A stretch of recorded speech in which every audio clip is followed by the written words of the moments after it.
Alain Soral, Éric Zemmour, Jean Messia, Papacito, Michel Onfray, Tatiana Ventose, Didier Raoult, Je ne suis pas content TV, Pierre-Yves Rougeron, Valeurs Actuelles et tant d'autres petits penseurs dissidents se sont fait une place dans l'espace médiatique. Pour vous donner mon opinion à propos de tous ces gens, il faut que je vous raconte une triple histoire.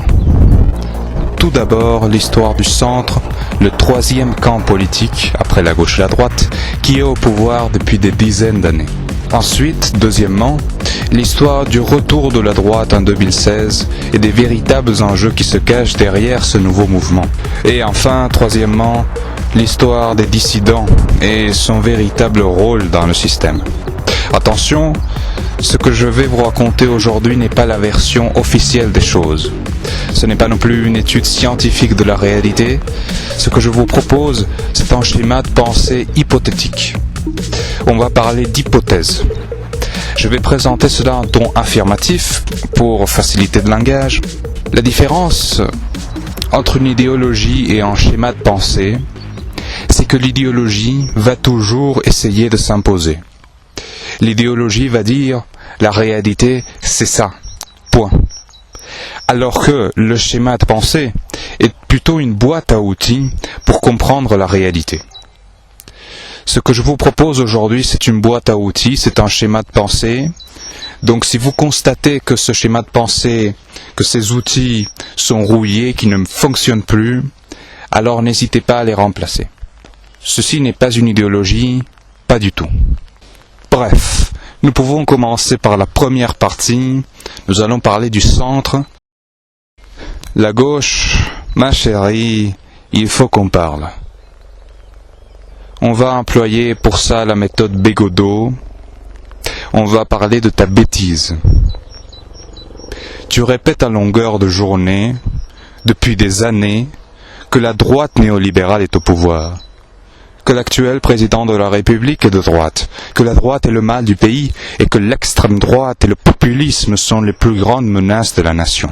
Tu es bête car en réalité, la droite n'est pas au pouvoir. Elle n'est plus au pouvoir depuis le général de Gaulle. Qui a donc été au pouvoir si ce n'est ni la gauche ni la droite? C'est le centre. Le centre est le troisième camp politique et il est au pouvoir depuis la mort du général de Gaulle. Le centre a développé depuis les années 1970 une idéologie bien précise qui s'éloigne et de la gauche et de la droite. Quelle est cette idéologie dont je parle? Néolibéralisme, technocratie, hyper-individualisme, progressisme sans limite, mépris des peuples, mépris des traditions, mépris des États, capitalisme vert, etc., etc. Ce centre est très sournois et très pragmatique. Il ne se montre jamais directement. Il se cache derrière la gauche, il se cache derrière la droite, selon l'air du temps. Et le centre a profité de ta bêtise, de la bêtise de la gauche, pendant des décennies et des décennies. Quand les dissidents, quand les complotistes parlent du système, ils parlent en réalité de ce centre, de ce troisième camp politique. Le système, je préfère aussi cette dénomination pour des raisons que je ne vais pas expliciter aujourd'hui. C'est le système, ou le centre, qui est au pouvoir depuis des années. Le système étant, je le répète, un camp politique comme la gauche ou la droite.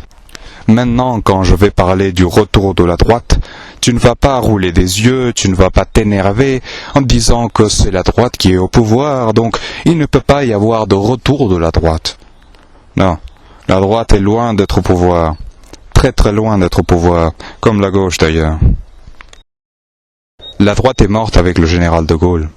Les événements de mai 68 ont marqué les esprits, et le système a su en profiter. Il s'installe au pouvoir et les années 70 marquent le tournant libéral en France et dans le monde occidental. C'est la fin de la politique keynésienne, c'est la fin des 30 glorieuses, c'est le début de la chute. Se développe dans ces années une idéologie de gauche qui est très vite mise au service du système. Cette idéologie, on la connaît tous. Féminisme délirant, culte des minorités, multiculturalisme, européisme dogmatique, racisme anti-blanc, théorie du genre, et j'en passe. Cette idéologie se développe sans limite, sans aucune limite, à tel point que ça déborde. Je pense que le système n'a pas bien géré le truc. Mais dans les années 2000, il se passe quelque chose de très important. Avec l'émergence d'Internet, émergent des idées nouvelles. Les attentats du 11 septembre 2001 vont marquer le début d'un nouveau mouvement politique. Ce qu'on appelle aujourd'hui le conspirationnisme ou le complotisme. Ça ne se fait pas en un jour. Ça prend des années de théories conspirationnistes plus ou moins farfelues. L'homme n'est jamais allé sur la Lune. Les attentats du 11 septembre sont des inside jobs. Les vaccins sont nocifs, la Terre est plate. Tout cela fait partie d'une même logique. C'est une logique anti-système. Le conspirationnisme est une réaction au système, qui commence à forcer la main d'ailleurs à partir de 2001, à partir des attentats de 2001. Le conspirationnisme est l'élément pivot de nos trois histoires. Il naît dans le monde virtuel, notamment dans des forums, dont le plus célèbre est 4chan. Ce conspirationnisme est le premier à identifier le véritable camp politique au pouvoir. Bien sûr, son analyse est primitive, peu scientifique et se focalise dans des théories très rocambolesques.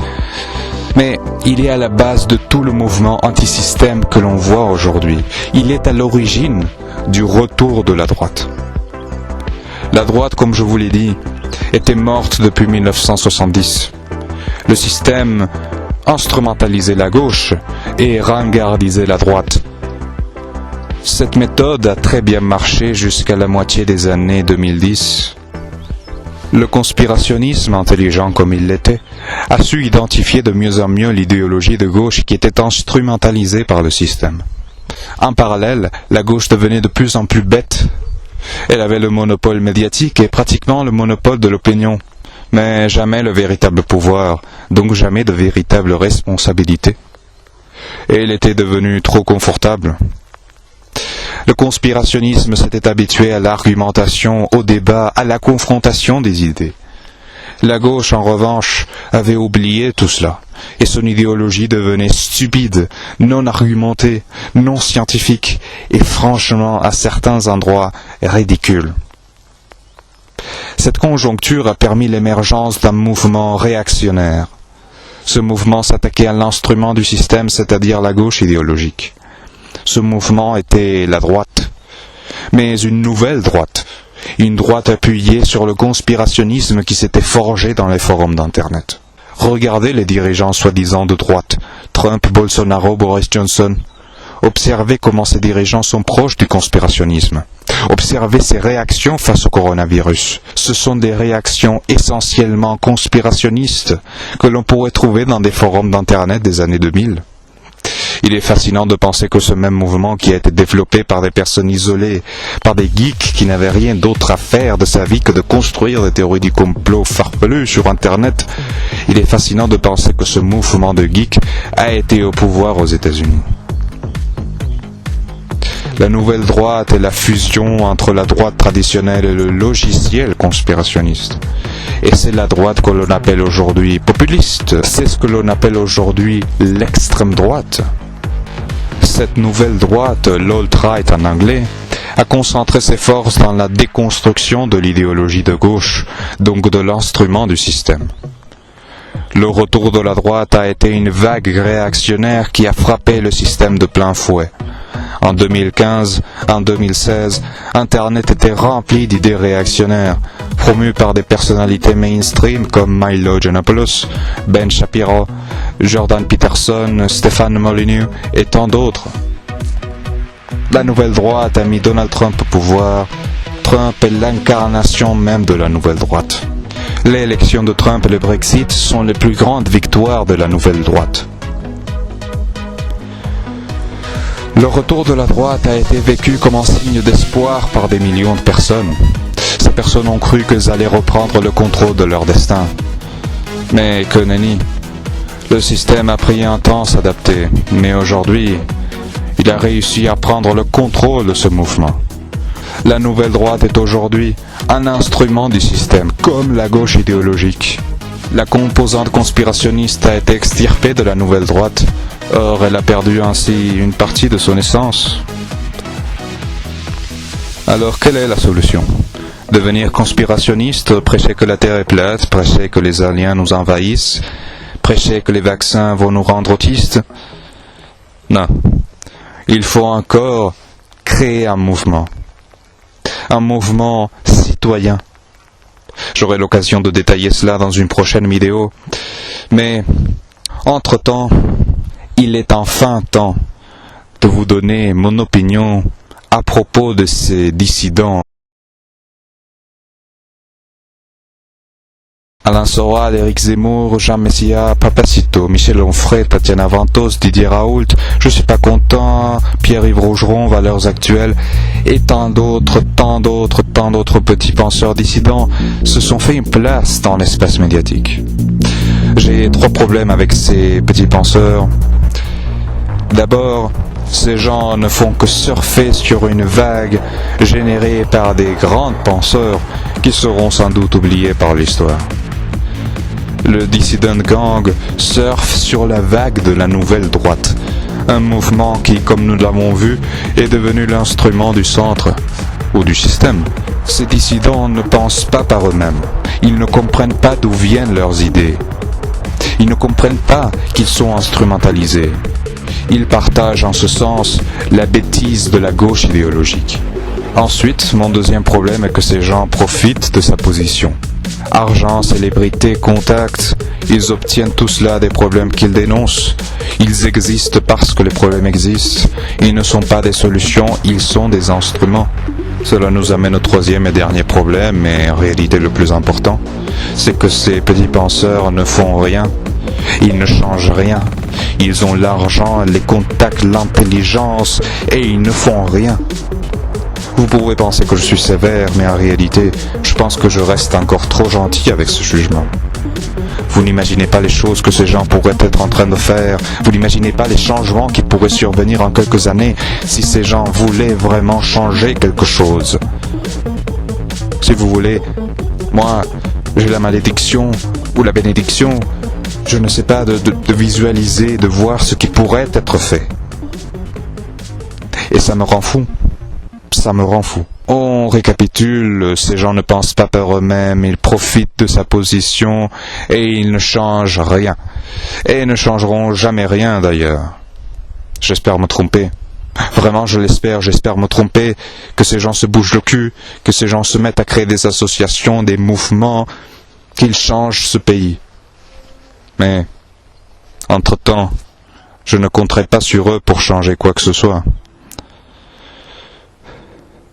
Qu'ils continuent à profiter, l'histoire jugera.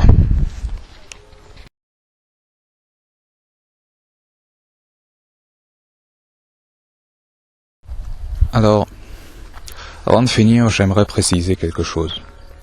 Est-ce que j'ai quelque chose contre ces personnes, contre ces dissidents que je viens de citer?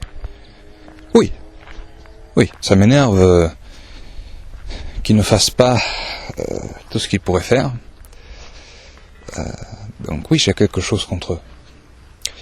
Mais, est-ce que je les déteste à mort? Non. Je ne les déteste pas en fait. Je ne sais pas pourquoi à chaque fois que je sors enregistrer une vidéo, il pleut. Le fait est que j'ai enregistré ça 2 fois, j'ai fini la putain de vidéo, elle est prête déjà. Mais comme je suis pas satisfait, je suis en train de la refaire.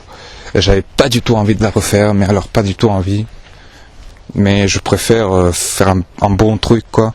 En plus, maintenant je parle plus vite, donc elle va être plus courte, la vidéo, ce qui sera un avantage, certain. Mais oui, il pleut et pas qu'un peu, hein. Je suis en train de préparer aussi une revue d'actualité, ça fait très longtemps que je veux la faire, mais c'est compliqué. Une revue d'actu hebdomadaire, j'aimerais la faire vraiment.